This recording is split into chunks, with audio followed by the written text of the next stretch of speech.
Hello Internet, this is Fabio from Viral Storytelling. In our last video, we left Julia going home from work. Now we're about to learn a little bit more about her job. So here we go with Julia Dream, Chapter 1, Section 2.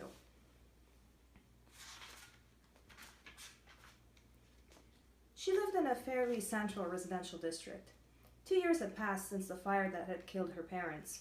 She had been allowed to continue living with Cleo in their parents' house, since Julia had been quick to adapt to her new duties, a quality that had parachuted her in a good job in the Ministry of Counterterrorism.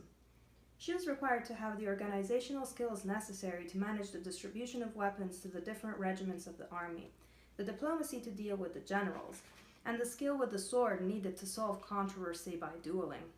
The Empire deemed that non-lethal duels to first blood were the most effective way of solving issues between citizens. Annoying to the right point, to put off an overflow of contentiousness, yet not dangerous enough to weaken the government. Furthermore, they settled things quickly. Julia was grateful that ministry welfare included in her contract all medical expenses, wounds with internal regeneration included. She didn't take long to reach her condominium. It was a building made of dark concrete, no different from the others in the area, well connected to the escalators that led to the city center. She looked up. The outer window on the 13th floor was lit, so clearly Cleo had returned.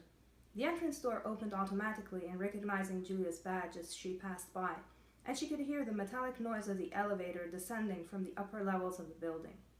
As she heard its arrival, Julia distractedly opened the old door, her gaze distant, trained on faraway memories. Two female figures suddenly found themselves staring at each other, as if ambushed by some common dark fear. An old lady was staring at Julia with wide eyes, as if she had seen the image of the Grim Reaper and that pale girl with black hair and a sword. At the same time, Julia met that gaze, rare with its old age, with a shiver of fear, as if death were manifesting itself to her with gray hair curled in old rollers and dusty slippers of pink sponge. It was only a moment. Then, whispering apologetic words, both women moved on in their opposite directions.